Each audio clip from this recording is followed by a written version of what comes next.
And I basically said, I don't want to regret, when I'm 80, now 90, I want to have minimized the number of regrets that I have in my life. And most of our regrets are acts of omission. They're things we didn't try. It's the path untraveled.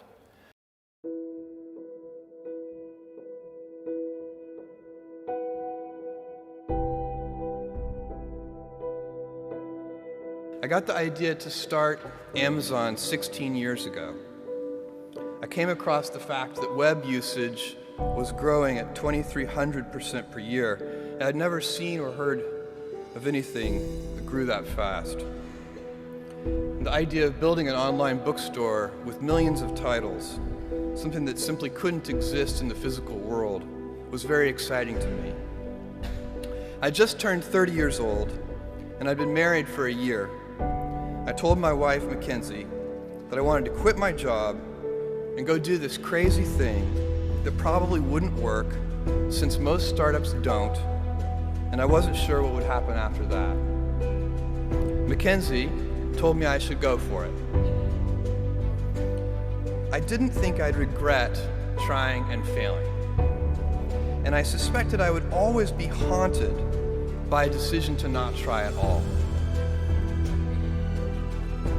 After much consideration, I took the less safe path to follow my passion, and I'm proud of that choice.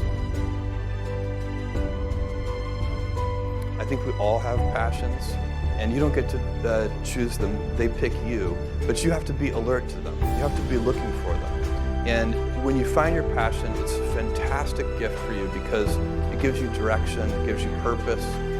You can have a job, or you can have a career, or you can have a calling. And the best thing is to have a calling. And if you find your passion, you'll have that, and all your work won't feel like work to you. You know, we all have adversity in our life. If you know somebody, any friend, or anybody that you talk to, there's no lack of adversity. And by the way, that's good, because it's what teaches us how to get back up. You fall down, you get back up. It always happens. And you know, you get certain gifts in life, and you want to take advantage of those. But I guess my advice on adversity and success would be to be proud not of your gifts, but of your hard work and your choices.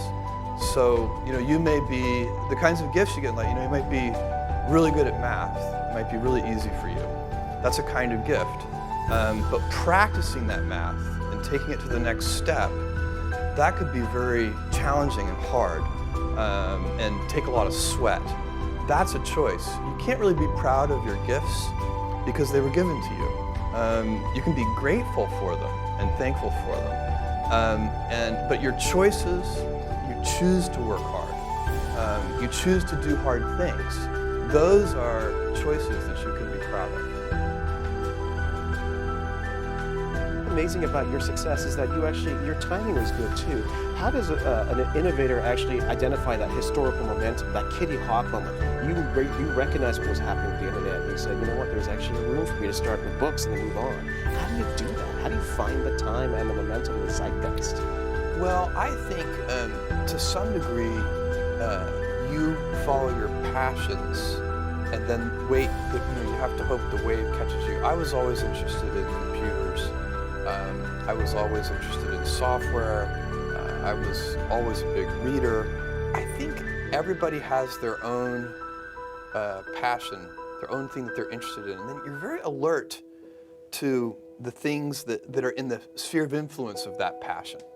My advice would be the same for any kind of entrepreneur, and that is make sure that you are focused on something you're passionate about. So if you look at the early internet companies, they were started and focused on doing something that they thought was very interesting long before the internet was fashionable in any way. But you know, at Amazon, we probably do most of our things we expect to get some results in sort of 5, 6, 7, 8 years. But we find a lot of our other companies that compete against us in various ways, they're often trying to get things done in 2 or 3 years. And so we can do things that, if everything has to work in 2 to 3 years, then that limits what you can do. If you give yourself the breathing room to say, okay, I'm okay if it takes 7 years, all of a sudden you have way more opportunities. And it's one of those decisions I made with my heart and not my head. And I basically said, I don't want to regret. When I'm 80, now 90, I want to have minimized the number of regrets that I have in my life. And most of our regrets are acts of omission. They're things we didn't try. It's the path untraveled. Tomorrow, in a very real sense, your life, the life you author from scratch on your own, begins. How will you use your gifts? What choices will you make? Will inertia be your guide, or will you follow your passions? Will you follow dogma, or will you be original? Will you choose a life of ease, or a life of service and adventure? Will you wilt under criticism, or will you follow your convictions? Will you bluff it out when you're wrong, or will you apologize? Will you guard your heart against rejection, or will you act when you fall in love? Will you play it safe, or will you be a little bit swashbuckling? When it's tough, will you give up, or will you be relentless? Will you be a cynic, or will you be a builder? Will you be clever,